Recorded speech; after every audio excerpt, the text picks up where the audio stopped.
पहलगांव पर सरकार को अपना मुंह नहीं छिपाना चाहिए। पहलगांव में क्या हुआ है नहीं रखेंगे। आप में से सब लोग बहुत ही बेहतरीन काम कर रहे हो एसआईआर के मसले पर।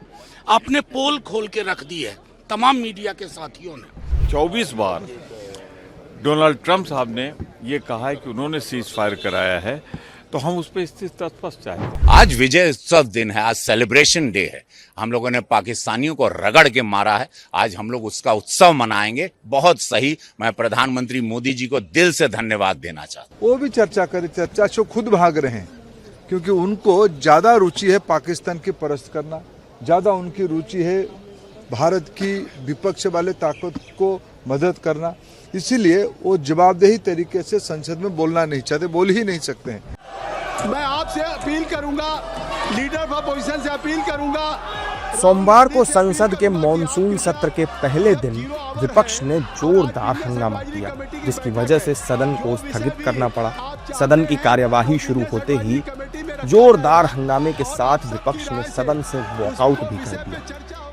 विपक्षी नेताओं ने वॉकआउट के बाद बताया कि उनके क्या मुद्दे हैं और किस मुद्दे को लेकर उन्होंने वॉकआउट किया है। पहलगांव पर सरकार को अपना मुंह नहीं छिपाना चाहिए। पहलगांव में क्या हुआ है, किस तरह की घटना हुई, चूक हुई या भूल हुई, सरकार को बताना चाहिए। भूल थी, चूक थी, इंटेलिजेंस फेलियर था, क्या था, सरकार को बात अपनी रखनी चाहिए। और विदेश नीति, सोचिए विदेश नीति, हमारे देश का कितना सम्मान हो रहा है। हर देश में जा रहे हैं, हमारे देश का सम्मान हो रहा है। कोई देश नहीं बचा होगा जहां हमारे देश का सम्मान ना हुआ हो, लेकिन उसके बावजूद भी विदेश नीति हमारी असफल हो गई। कोई देश आपके साथ खड़ा नहीं हुआ। जिस समय सिंदूर ऑपरेशन चला उस समय कोई देश आपके साथ नहीं खड़ा हुआ।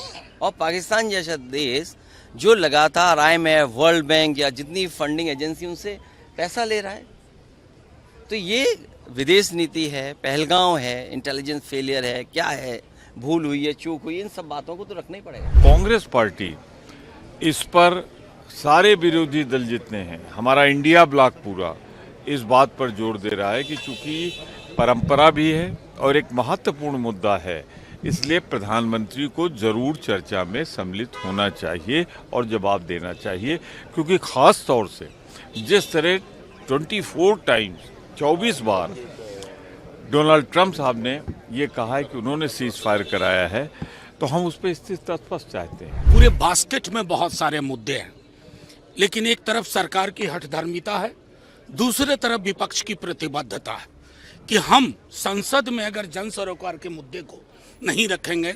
आप में से सब लोग बहुत ही बेहतरीन काम कर रहे हो एसआईआर के मसले पर।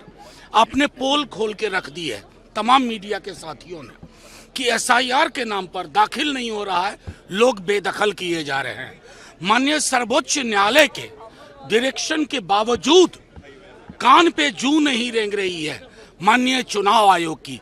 संभवतः कान, आंख, नाक सब कुछ कहीं किसी सत्ता प्रतिष्ठान के पास गिरवी है। ऑपरेशन सिंदूर। सदन की कार्यवाही के पहले दिन बीजेपी सांसद ऑपरेशन सिंदूर की सफलता को याद करते हुए नजर आए, जबकि उन्होंने विपक्ष पर चर्चा न करने के आरोप भी लगाए। जब चाहे, जिसको चाहे, जिस प्रकार की भाषा से बात तो कर सकते हैं। ये भारत की संसद है, विधि व्यवस्था के तहत सभी को रहना पड़ेगा। वो भी चर्चा करे, चर्चा से खुद भाग रहे हैं, क्योंकि उनको ज्यादा रुचि है पाकिस्तान की परस्त करना, ज्यादा उनकी रुचि है भारत की विपक्ष वाले ताकत को मदद करना। इसीलिए वो जवाबदेही तरीके से संसद में बोलना नहीं चाहते, बोल ही नहीं सकते हैं। इस बात में कोई किसी को डाउट नहीं होना चाहिए कि ये सत्र ऑपरेशन सिंदूर का उत्सव है और हम उससे ही मनाने जा रहे हैं। जो भी अपने देश पे और देश की सेना पे गर्व करेगा वो ऑपरेशन सिंदूर का विजयोत्सव जरूर मनाएगा और हम लोग उसी भाव से आज संसद में घुस रहे हैं। आज विजय उत्सव दिन है, आज सेलिब्रेशन डे है। हम लोगों ने पाकिस्तानियों को रगड़ के मारा है, आज हम लोग उसका उत्सव मनाएंगे। बहुत सही। मैं प्रधानमंत्री मोदी जी को दिल से धन्यवाद देना चाहता हूँ। पहलगाम हमला, ऑपरेशन सिंदूर, बिहार SIR जैसे कई मुद्दों पर सरकार को विपक्ष ने घेरा, जिसकी वजह से संसद का पहला दिन हंगामे की भेंट चढ़ गया। हालांकि विपक्षी नेता सदन के बाहर जरूर सरकार पर हमलावर हैं, जबकि सरकार की तरफ से लगातार मुद्दों पर चर्चा करने की बात कही जा रही है।